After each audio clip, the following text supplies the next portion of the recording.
Hello candidates, I am going to dictate you a passage from Kailash Chandra magazine. So please get ready for the dictation. The dictation will start after 15 seconds.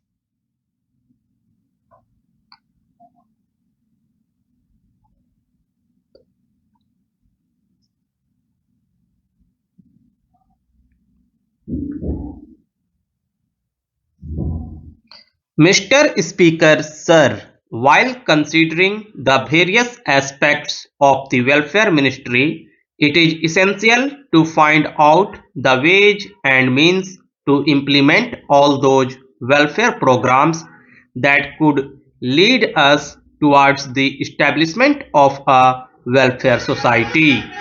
For the past many years, representatives of people, especially those belonging to the scheduled castes and scheduled tribes, have been repeatedly demanding the setting up of a separate ministry under a minister to look after welfare matters. The previous government had set up the Welfare Ministry in September 1985 and thus fulfilled a long-standing demand. Earlier, this department was attached either to the Home Ministry or to the Education Ministry in the name of Department of Social Welfare. Hence, it was not possible to pay due attention to it. Therefore, the then Prime Minister Sri Rajiv Gandhi pondered over this matter seriously and took a historic decision on it, and thus the Ministry of Welfare was created, and this ministry started working independently. Several departments attached to the Home Ministry, including the Department of Harijan Welfare and other departments looking after the welfare of minorities, disabled people, and other weaker sections of the society, were detached from the Home Ministry and put under the Ministry of Welfare. Apart from this, steps were also taken for the fulfillment of several commitments made by the government, as also of those tasks which the government was supposed to do under the directive principles incorporated in our constitution and which were left unattended to even after 48 years of independence. Although our constitution calls upon the government to take steps so as to make the weaker sections and the disabled self-reliant so that they do not become a burden on the society, it is regrettable that we have not been able to formulate any national policy in this regard. A national policy for children was announced, but appropriate steps were not taken in the right direction for the implementation of that policy. The work was taken up, but much remains to be done in this direction because our country has not been able to progress as much as it should have. For this purpose, it is necessary to have adequate resources. Today, the situation is that due to non-availability of resources, we are not able to allocate as much money as we would have liked for our programs. The previous government had constituted a committee, and the committee was entrusted with the job of suggesting a national policy for the handicapped, keeping in mind the factors such as the facilities that could be provided to them, wage and means to provide them with equipment and assistance, and also wage and means to provide them with education and training in the cities so that instead of being a burden on the society and depending on their parents, they can make themselves useful and make a place in the society.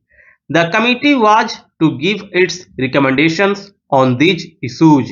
I would like the present government to take steps to implement the recommendations made by this committee and also keep in mind those recommendations while formulating the bill relating to the handicapped, because so far we have not been able to formulate the requisite national policy for the handicapped.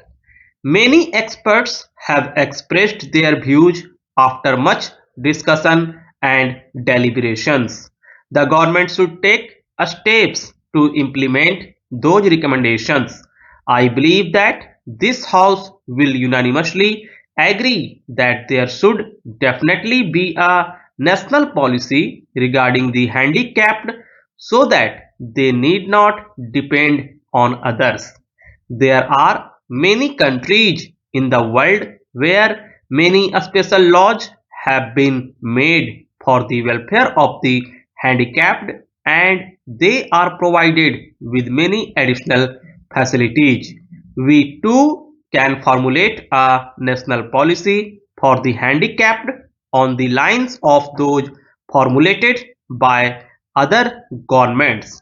Mr. Chairman, sir, as I said in the beginning, the rate of infant mortality in our country is very high due to many reasons including poverty, malnutrition and undernutrition. Similarly, many children are deprived of proper education as they fall victims of bad habits. We have observed that in many families, the parents are illiterate or they are so busy in their work that they are not able to pay proper attention to their children. Some of these parents work as laborers while some others are engaged in similar menial jobs. The previous government had formulated, passed and implemented the Juvenile Justice Act. I would like the government to make adequate arrangements to see that the Act is fully implemented in all the states and that none of its provisions is violated.